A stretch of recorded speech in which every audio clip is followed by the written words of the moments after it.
O insuportável desconhecido. Acho que a nossa tarefa, talvez até o nosso dever, é carregar o fardo do mistério com o máximo de graça possível. Elizabeth Strout, A Segunda Vida de Olive Kitteridge. Num domingo de manhã, num café a 2 ruas da minha casa, um homem se sentou a uma mesa ao lado da minha. Com os poucos detalhes disponíveis, esbocei um rascunho de quem ele poderia ser, um rosto gentil, um suéter azul marinho limpo que poderia dar vontade de pegar emprestado, o livro que ele estava lendo, Ó Júri, de John Grisham. Ele parecia o tipo de pessoa que reagiria com um entusiasmo educado quando seus pais contassem a mesma história pela terceira vez, que limparia o líquido marrom no fundo da lixeira em vez de ignorá-lo e pôr outro saco por cima. O tipo de parceiro que diria, você é capaz de qualquer coisa, quando você duvidasse de si mesma, e estaria realmente sendo sincero, que responderia às mensagens assim que as recebesse. Eu provavelmente conheceria alguém numa circunstância daquelas, pensei. Não num aplicativo de relacionamento, mas na vida real, sentada num café num domingo de manhã, puxando conversa com alguém numa mesa próxima sobre uma história do John Grisham. Lembrei que, como cantava Lou Barlow, qualquer um pode ser seu novo amor. Então uma mulher, a namorada do cara, entrou no café, sentou-se na frente dele e disse, desculpa o atraso. Encarei com força a tela do meu laptop e afastei a imagem que tinha criado na minha cabeça sobre aquele homem aparentemente gentil. Foi assim que passei os meus 20 e tantos, sempre achando que eu estava prestes a conhecer alguém, vendo oportunidades por toda parte, depois me sentindo um pouco patética quando nada chegava a se concretizar. A busca era uma distração constante, como se eu estivesse conversando com uma amiga numa festa e olhando por cima do ombro dela para reparar em quem poderia estar entrando pela porta. Só que, em vez de uma conversa, eu estava perdendo a minha vida. Bem antes de escutar Alain de Botton questionar por que nos sentíamos mais sozinhos nos fins de semana do que em qualquer outro dia, os domingos passavam mais devagar do que o resto da semana. Para evitar um começo de manhã difícil, era importante ter um motivo para acordar cedo, tomar banho, vestir uma roupa decente e sair de casa. Por isso, muitas vezes levava o laptop e o jornal até um pequeno café mediterrâneo. Mesa para um? Perguntava toda vez o mesmo garçom. Sim, por favor, eu respondia sempre. Com uma tomada perto.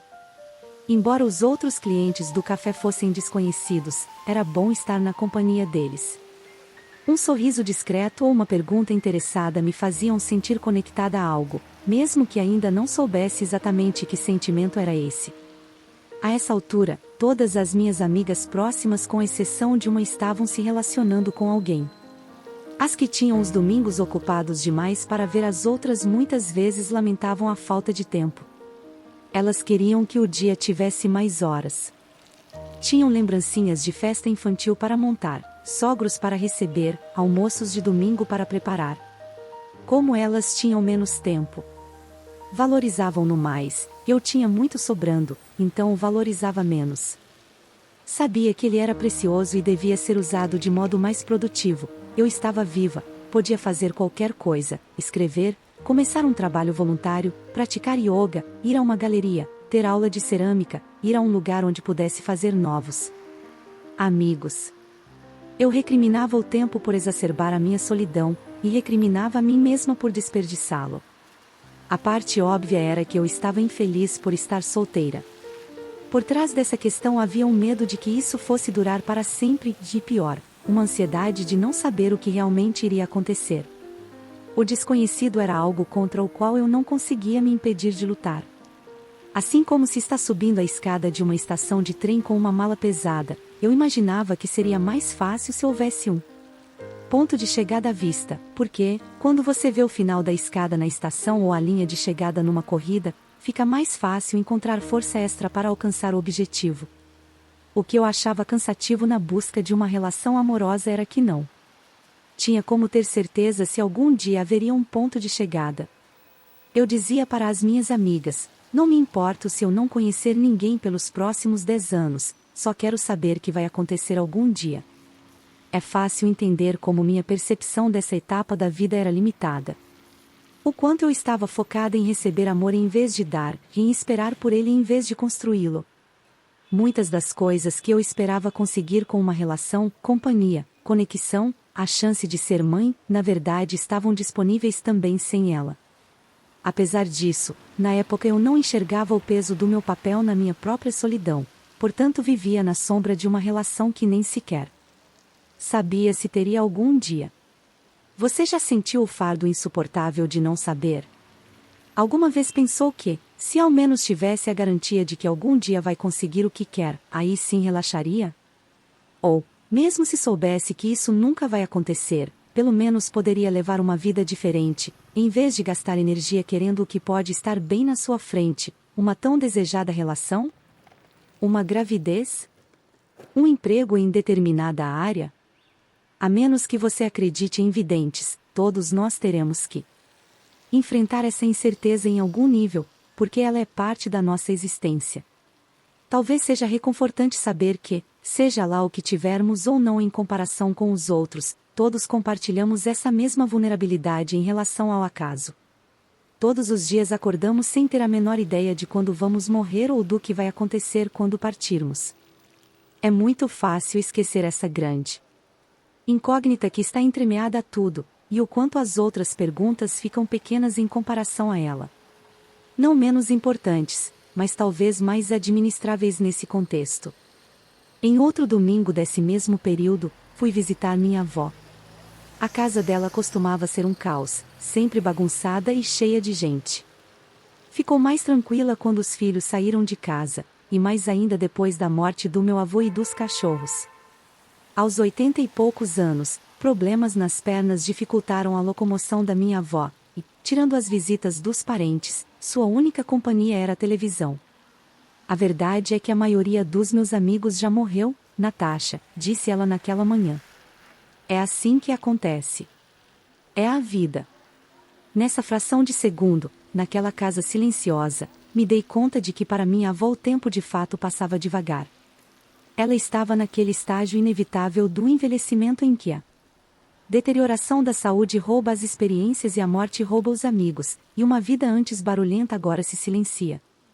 No carro, voltando para casa, pensei em como os pontos desconhecidos da minha vida, contra os quais eu lutava, também eram possibilidades. Pensei em tudo que eu não sabia quando era criança, ou quando era adolescente, em todas as fases maravilhosas que ainda estavam por vir. Eu me perguntei se a pior versão da infelicidade viria não diretamente daquilo que falta na nossa vida, mas de querer uma vida diferente da que se está levando. Talvez esse sentimento no fim das contas não seja um estado de anseio, mas um modo de ver a realidade. Uma escolha disfarçada de falta de escolha. Eu precisava perguntar então como seria um jeito melhor de encarar as coisas. E como seguir em frente quando a incerteza nos deixa tentados a abraçar o ceticismo. Acho que as respostas estão em algo que a escritora Sheila E. me disse numa entrevista quando lhe perguntei sobre ter filhos ou não. O mais importante, explicou ela, não era tomar a decisão certa ou melhor, mas criar uma conexão íntima com o que quer que você esteja vivendo.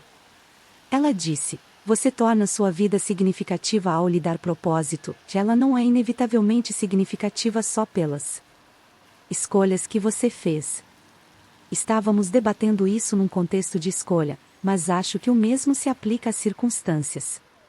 A relação amorosa ou a família que eu queria não dariam significado à minha vida, somente eu poderia fazer isso. Isso significava ver a solidão que eu genuinamente sentia como um sinal de que precisava mudar algo, criando conexões novas e significativas, mas ver o fato de estar sozinha em si como uma oportunidade. A diferença entre as duas coisas é algo que o cirurgião-geral dos Estados Unidos nos governos Obama e Biden, Vivek Ramamurthy, explica em seu livro O Poder Curativo das Relações Humanas. Há vários momentos em que estamos sozinhos, conectados à natureza ou a um propósito ou significado, e não nos sentimos sós. Há também vários momentos em que estamos acompanhados e nos sentimos, como diz Vivek, emocionalmente sós, da mesma maneira que eu me sentia nos meus antigos relacionamentos. Ele escreve, quando Nos sentimos sozinhos, ficamos infelizes e queremos fugir dessa dor emocional.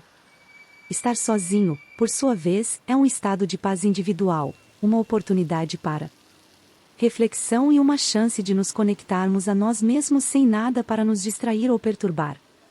Essa distinção me fez ver que, além de ser um fardo, meu desejo pelo amor também me tornava mais sensível aos pequenos momentos de beleza da solidão, as notas transcendentais de uma canção melancólica, o poder de uma frase construída com perfeição, o modo como meia dúzia de pétalas cai de uma rosa de repente e rodopia no ar antes de tocar o chão. Talvez não ter algo que deseja faça você despertar para outro tipo de romantismo. E quando a vida nos obriga a viver na intensidade do desconhecido, entre dois futuros possíveis, isso também é uma chance para desenvolver recursos internos e amor, que serão de grande valia no futuro. Parte de mim quer dividir essa epifania com meu eu mais jovem, sentado naquele café, se sentindo boba por ter fantasiado um encontrinho fofo com o namorado de outra mulher. E lhe dizer também que um dia ela vai estar sentada naquela mesma mesa, comendo panquecas com um professor de ensino fundamental com quem começou a sair recentemente e que passará a amar. E que, mesmo que isso seja maravilhoso, será apenas uma das muitas manhãs memoráveis que ela vai passar naquele lugar. Vai ter o café com um novo amigo que se transformará num grande amor, vai ter a vez em que ela irá ali para chorar a morte de alguém, e vai ter o café da manhã que tomará com o irmão ao sol, quando os dois decidirão morar juntos num apartamento logo ali na esquina. E depois todas as manhãs de domingo em que ela irá ao café sozinha, para escrever este livro, para entender, enfim, a diferença entre sentir solidão e estar sozinha, e o quanto é romântico tentar encontrar significado na segunda opção. Mas talvez não lhe dissesse nada, mesmo se fosse possível, pois fazer isso seria roubar os presentes estranhos, complexos e, às vezes, cansativos do desconhecido. A empolgação de todos os lugares que ela ainda vai frequentar, de todos os rostos que ainda vai conhecer. Então talvez seja assim que se tenta aguentar com elegância o fardo do mistério, encontrando humildade onde você antes via martírio, e oportunidade onde antes via ausência. Dizendo, mesmo que eu não consiga o que quero, tenho uma vida boa, e depois prestando mais atenção nos pequenos detalhes que tornam a vida bela. Sem nunca esquecer que não saber o que vai acontecer significa também que tudo é possível. No fim das contas, acabei encontrando um novo amor naquela década, só que por acaso foi uma amiga, não um namorado. Conheci Marisa quando estava com 27 anos e ela me entrevistou para um estágio numa revista feminina. Embora ela tenha saído da empresa e ido trabalhar num jornal pouco depois de eu começar, continuamos encontrando maneiras de fazer nossas vidas se cruzarem. Eu me lembro desses anos como um período de entrega à paixão, de risadas diante de taças de vinho branco morno em pubs no Sorro, e de noites que terminavam com um garçom irritado apagando a luz e nos pedindo para ir embora. A noite nunca tinha horas suficientes para dizer tudo o que queríamos. Nós tínhamos nos tornado o tipo de casal que eu detestava na pizzaria em que trabalhava na época. Certa noite, só entendemos em direta para ir embora ao sentir o cheiro da água sanitária, porque já tinham começado a limpar o chão à nossa volta. Apesar do início romântico, não tivemos uma paixão boba de meninas, mas uma amizade fundamentada em compreender e ser compreendida. Senti então que os homens com quem eu saía me viam apenas como um leve esboço a lápis de pessoa, enquanto Marisa, por outro lado, não só me via bem, como realçava cada detalhe meu. Quando você convive com um amigo ou amiga que lhe faz sentir assim, resultado é uma sensação duradoura de paz. As perguntas dele aproximam você do autoconhecimento, e o amor dele reduz suas inseguranças. Dessa forma, nesse espaço de amar e ser amada por Marisa, eu aprendi a me valorizar. Muitas pessoas com as quais conversei já comentaram sobre encontrar uma âncora semelhante em amizades. Aisha Malik creditou as suas amizades aos 20 poucos anos uma expansão da sua visão do amor, e Philippa Perry revelou como ser verdadeiramente valorizada por amigos no trabalho lhe deu coragem para terminar seu primeiro casamento. Nossas experiências remetem a algo que o filósofo Simon Mai desvenda em relação à visão de Aristóteles sobre o amor-amizade, conhecido pelos gregos antigos como filia, em seu livro Amor, uma História. Mai acredita que o termo filia é algo que aproxima você do autoconhecimento e aprofunda a autoestima. Como é muito difícil conhecer a si mesmo, Aristóteles acreditava que amar um amigo constituía parte integral da conquista desse conhecimento emocional. Mai escreve: aprendemos sobre nós mesmos com alguém que amamos não tanto por causa do que essa pessoa nos diz, mas observando o nosso reflexo nela.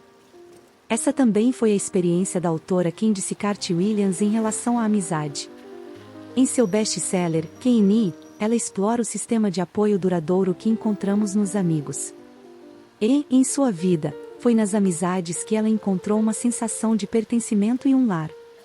Sua experiência foi o contrário de algumas que ouvi nas minhas conversas anteriores, em vez de uma tendência a pôr o amor romântico no centro. Candice achou mais fácil buscar o amor na amizade. Então eu quis saber por que foi mais fácil para ela se mostrar vulnerável nas amizades do que nas relações amorosas, o que seus amigos trazem para sua vida que ninguém mais traz, e como ela mantém a proximidade contínua com eles.